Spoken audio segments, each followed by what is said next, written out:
कहा कि इस संसार के उद्यान में, इस बगीचे में जो मुझे खोज लेगा वो इसका अधिपति हो जाएगा।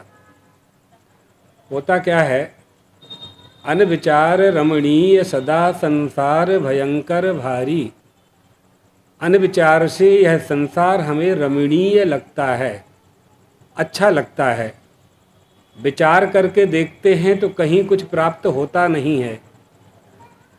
हम संसार की सुंदरता में अनुरक्त हो जाते हैं, संसार को बनाने वाले को भूल जाते हैं। संसार का निर्माण जिसने किया है उसे भूल जाते हैं और उसकी बनाई हुई वस्तु से प्रेम करने लगते हैं, और उसके प्रेम से हम बाहर नहीं निकल पाते हैं। इसी को संसार का प्रपंच कहा जाता है। जब हम प्रपंच में पड़ जाते हैं तो ये प्रपंच क्या है, जड़ और चेतन की ग्रंथि। जड़ चेतन ही ग्रंथि पड़ गई, यद्यपि मृषा छूटत कठिनाई। चूँकि ये ग्रंथि झूठी है फिर भी छूटती नहीं है। इसको छोड़ने के लिए हमें निश्चित रूप से वह उपाय करना पड़ता है जो उपाय हमारे गुरुओं ने, हमारे धर्मशास्त्रों ने हमें बताया है। संसार का इतना सुंदर स्वरूप है, इसमें एक से एक इतने आकर्षण हैं कि एक वस्तु से हमारा वैराग्य होता है तो दूसरी वस्तु में हम आसक्त हो जाते हैं। इस आसक्ति से ही मुक्त होना है। संसार को हम 5 प्रकार से जानते हैं। ये 5 प्रकार हैं: अस्ति, भाति, प्रिय, नाम और रूप। ये 5 प्रकार हैं।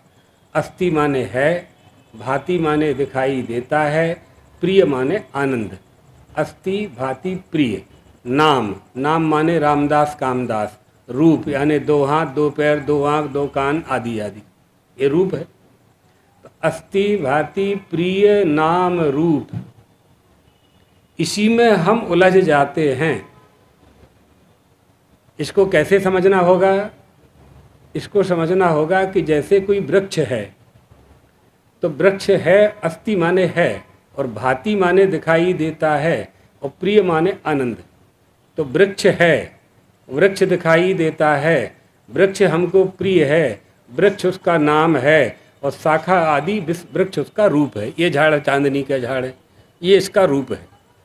हमने 5 प्रकार से इस वृक्ष को जान लिया।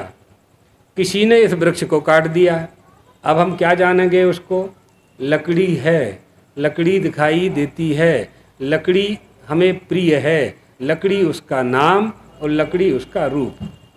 लकड़ी को आपने कारपेंटर को दे दिया, बाढ़ई को, उसने मेज बना दी उसकी। अब आपके पास क्या दिखाई दे रहा है? टेबल है, मेज दिखाई देती है, मेज हमें प्रिय है, मेज नाम और 4 पाया का मेज रूप। मेज टूट गई 100 साल बाद तो चूल्हे में डाल दिया तो कोयला बन गया। तब क्या दिखाई पड़ेगा?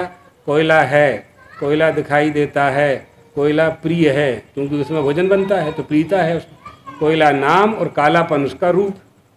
कोयले को भी सिगड़ी में डाल दिया माता जी ने तो बन गई राख। अब क्या दिखाई पड़ रहा है? भस्म है, भस्म दिखाई देती है, भस्म प्रिय है, भस्म नाम और भस्म रूप। वृक्ष से लेकर के राख तक, वृक्ष से लेकर के राख तक, लकड़ी, डंडा, मेज और कोयला और उसकी राख तक, ये 5 में वृक्ष ही अनुगत है। वृक्ष के सिवाय कुछ है नहीं। वृक्ष के बाद जो कुछ है वो सब आपकी कल्पना है। आपने ही नाम रखा है, आपने ही रूप रखा है, आपने ही आकृति बनाई है, आपने ही विकृति बनाई है। जितना भी आकार विकार है सब वृक्ष के सिवाय कुछ नहीं। हमारी सृष्टि में, परमात्मा की सृष्टि में वृक्ष के सिवाय कुछ नहीं है। ये संसार भी एक पूरा वृक्ष है। इसके 2 फल हैं, सुख और दुख। 3 इसकी जड़ें हैं, सत्वगुण, रजोगुण, तमोगुण। 4 इसमें फल हैं, धर्म, अर्थ, काम, मोक्ष। 5 इसके प्रकार हैं, रूप, रस, गंध, शब्द, स्पर्श। 6 इसके विकार हैं, अस्ति, जायते, वर्धते, विपरिणमते, अपक्षीयते, विनश्यति। 7 इसकी छालें हैं, रस रक्त मांस मज्जा अस्थि शुक्र सब इसी में भरा है ना। एक कागज जैसी जो चमड़ी आपको दिख रही है, इसके अंदर सारे विकार ही विकार भरे हुए हैं। अगर समझना हो तो ब्लेड से काट लेना और इलाज मत करना। एक 24 घंटे के बाद नाक में नहीं ले सकते इसको, इतनी दुर्गंध आएगी यहाँ से। मवाद जब बनेगी तो आएगी कि नहीं? कहाँ भरा है इसमें, कहाँ से दुर्गंध आई? इतने सुंदर शरीर में दुर्गंध कहाँ से आई? इंजेक्शन से दुर्गंध तो नहीं भरी डॉक्टर साहब ने, फिर दुर्गंध कहाँ से आई? अंदर से भरी हुई है। अस्थि सप्त धातु रस रक्त मांस मज्जा अस्थि शुक्र आदि, ये 7 धातु। अष्टधा प्रकृति पृथ्वी जल तेज आकाश वायु आत्मा और यजमान, ये अष्टधा प्रकृति है। और इस वृक्ष में 9 छेद हैं, 7 ऊपर और 2 नीचे, 2 आँख 2 नाक 2 कान 1 मुंह, 7 हो गए, और 2 नीचे, 9 इसमें खोकर हैं। और इस वृक्ष में 10 पत्ते हैं। इस वृक्ष में आप व्यष्टि में आपका शरीर वृक्ष है, समष्टि में पूरा भारतवर्ष वृक्ष है। 10 इसमें पत्ते हैं। प्राण पान अपान उदान समान व्यान नाग कूर्म कृकल देवदत्त धनंजय, 5 प्राण और 5 उपप्राण, 10 इसके पत्ते हैं। और इस झाड़ पर 2 पक्षी बैठे हैं। एक ही टहनी पे 2 पक्षी बैठे हैं, एक यहाँ और एक यहाँ। एक का नाम जीव है, एक का नाम ईश्वर है। दोनों का आश्रय ये टहनी है। एक ही टहनी पे 2 पक्षी बैठे हैं। द्वाशपर्णा सयुजा सखाया समानम वृक्षम परिशस्व जाते। एक संसार के भोगों को भोग रहा है, एक संसार के भोगों को भोगने वाले को मात्र देख रहा है बस। एक खाकर के मोटा हो रहा है और एक बिना खाए चमक रहा है। अभिचाक शीति, बिना खाए चमक रहा है।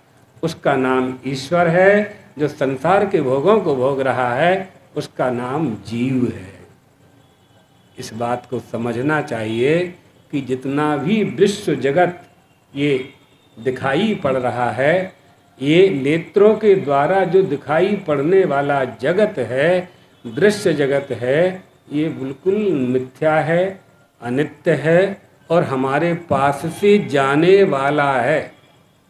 जिन्होंने हमको ये संसार दिया है वो भी जाने वाले हैं, हमको जो प्राप्त हुआ है वो भी जाने वाला है, हम जिनको दे करके जाएंगे वो भी जाने वाले हैं, हमने जिनसे खरीदा है और जिनको बेचा है वो भी जाने वाले हैं। अगर कोई रह जाएगा बाकी तो हमारा, आपका, खरीदने वाले का, बेचने वाले का, आदान वाले का, प्रदान वाले का जो साक्षी है, जो नित्य शुद्ध बुद्ध मुक्त स्वभाव परमात्मा है, वह केवल रह जाएगा और सारी सृष्टि आती जाती बनी रहेगी। कब से ये सृष्टि प्राप्त शुरू हुई है कोई नहीं बता सकता, कब प्रारंभ हुई कोई बता नहीं सकता, कब इसका अंत होगा कुछ कहा नहीं जा सकता। तो जितने दिन के लिए हमें यह प्राप्त हुआ है,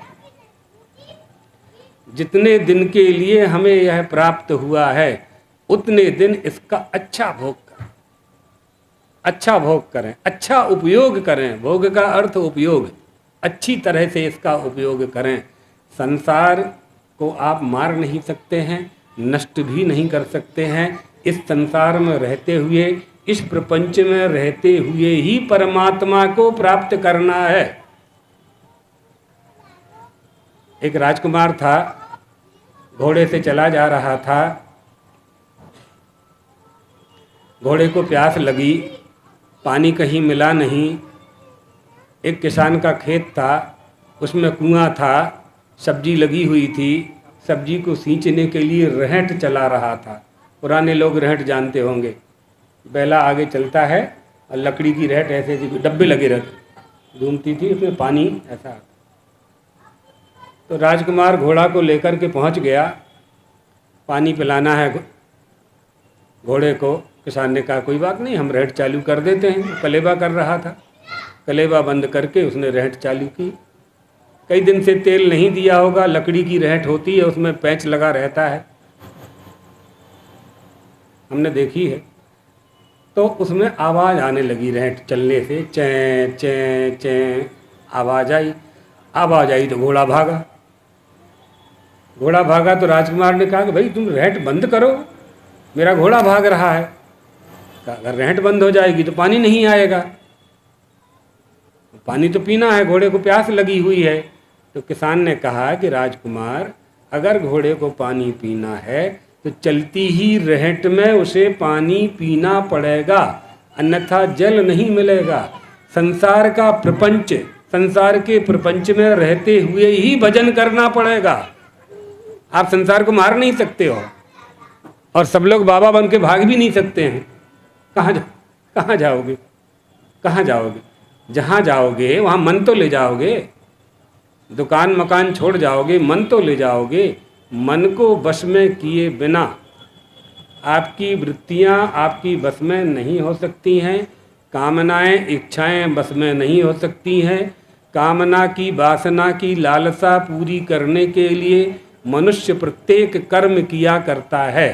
जब अपनी वासना ये बना लेता है, जो वस्तु को प्राप्त करने के लिए संकल्प कर लेता है और वह नहीं मिलती है परिश्रम करने पर, तो अधर्म से प्राप्त करता है, यही दोष आ जाता है। करना क्या है? पुरुषार्थ करना कोई दोष नहीं है, वासना बना लेना दोष है। जो हमारे पास है उतने में यदि हमें संतोष हो जाता है तो आगे की वस्तु हमको चाहिए नहीं, तो हमसे अधर्म होगा नहीं, हमारे प्रारब्ध में होगा तो सब कुछ मिलेगा। सीता जी, आज यही तो सुनाया हमने, सीता जी को क्या कमी थी? मिथिला नगरी में क्या कमी थी? महाराज दशरथ के राज्य में दोनों, वहाँ का महल भी सोने का था, यहाँ का महल भी सोने का था, लेकिन सोने का मृग देख करके उसको प्राप्त करने की इच्छा बन गई। सोने का मृग चाहिए। माता जी, सोने की कहाँ कमी थी आपकी? असंभवम हैम मृगस्य जन्मो तथापि रामे लुलभे मृगायो। सोने का मृग होता नहीं है, होता है तो चलता नहीं है, चलने लगे तो श्री राम का मन नहीं होगा प्राप्त करने का, माता जी का प्राप्त करने के लिए मन नहीं होगा। लेकिन प्रायः समुत्पन्न विपत्ति काले, विपत्ति का जब समय आता है तो धियोपि पुंसा मलिना भवंती, विद्वानों की बुद्धि भी चकरा जाती है।